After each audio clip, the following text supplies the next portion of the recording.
की हत्या हो जाती है मुकदमा में और आरोप जो लगता है वो अनंत सिंह के ऊपर लगता है। ऐसे में आप मोकामा के लोगों को क्या संदेश देंगे, क्या अपील करेंगे? देखिए, जो खबर आई है उसमें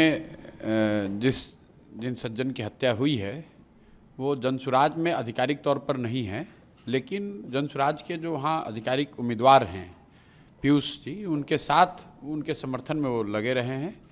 और ये दिखाता है कि कहीं ना कहीं बिहार में जिस जंगल राज की बात होती थी, जो बाहर लोग सुनते थे कि चुनाव के दौरान बड़े पैमाने पर हिंसा होती है, वो कहीं ना कहीं उसी को दर्शाता है।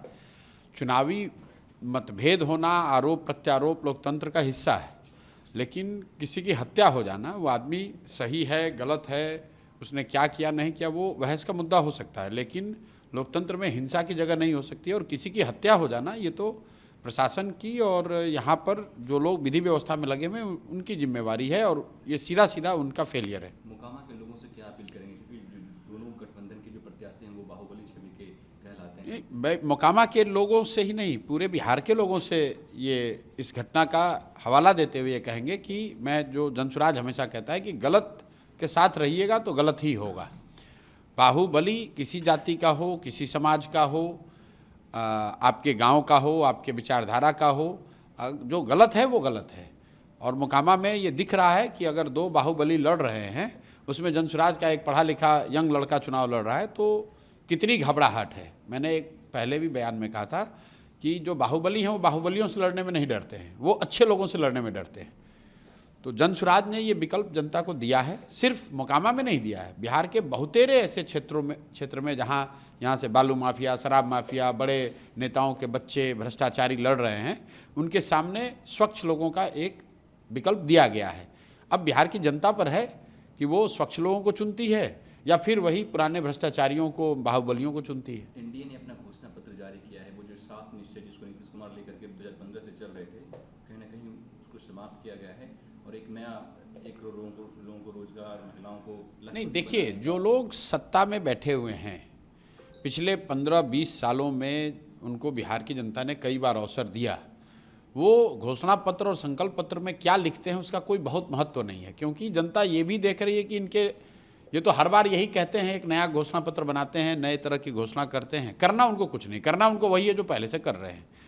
और जो बिहार की स्थिति अभी है, आप इन सारे संकल्प पत्र और घोषणा पत्रों के बाद भी देश के सबसे गरीब और पिछड़े राज्य हैं।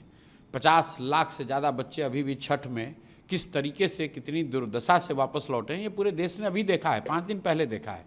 तो ये तो इन संकल्प पत्रों के, घोषणा पत्रों के, वादों के, प्रण के पीछे का जो झूठ है उसको दिखाता है। इसका कोई महत्व नहीं है और मुझे नहीं लगता है कि बिहार में कोई ये देख भी रहा है कि आरजेडी का या एनडीए का, जदयू का क्या संकल्प पत्र है या क्या घोषणा पत्र है। ये मोदी और राहुल गांधी के स्पीच को आप कैसे असेस करेंगे, क्योंकि जो दोनों दल के नेता है एक दूसरे पर आरोप लगा रहे हैं कि वो मुझे गाली दे रहे हैं, वो मुझे गाली दे रहे हैं, जो बिहार नहीं, में मैं तो जिसकी बात आप कर रहे हैं उसकी चर्चाएं नहीं हो रही। मैं तो ये बात पिछले 2-2.5-3 महीनों से कह रहा हूँ कि राहुल गांधी और मोदी तो अपनी लड़ाई लड़ रहे हैं, एक दूसरे पर आरोप प्रत्यारोप लगा रहे हैं। बिहार के बारे में ना राहुल गांधी बोल रहे हैं ना मोदी जी बोल रहे हैं।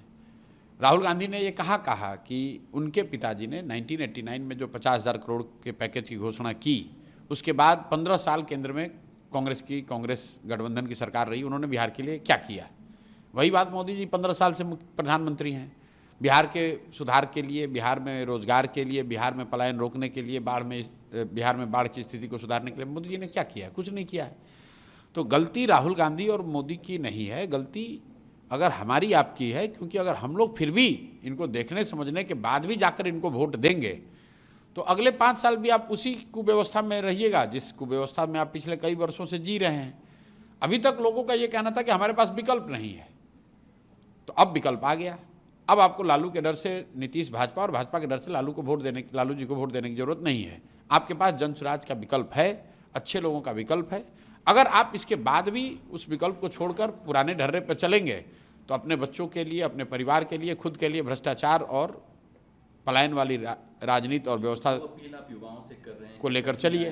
जो आप पलायन करके जो युवा जो छठ में आए हैं बिहार, उससे जो आप अपील कर रहे हैं वही अपने तेजस्वी यादव भी कर रहे हैं कि आप रुकिए, 11 तक वोट देकर जाइए, हमारी सरकार नहीं, तेजस्वी यादव ये कह रहे हैं कि आप रुकिए, हमको सरकार हमको बनाइए और हम लोग ये कह रहे हैं कि भाई पहली बार आपकी किसी ने बात की है, आप यहाँ आए हो, आपके दर्द को हम लोग समझते हैं और उस दर्द से, उस पीड़ा से अगर निकलना है तो आपको जिम्मेवारी लेनी है और सिर्फ प्रशांत किशोर के कहने से नहीं होगा। घर घर में जब ये बच्चे खड़े होंगे और ये तय करेंगे कि अब किसी भी हालत में बिहार से पलायन नहीं होना चाहिए, तो उसके लिए एकमात्र व्यवस्था है स्कूल का बस्ता, जनसुराज।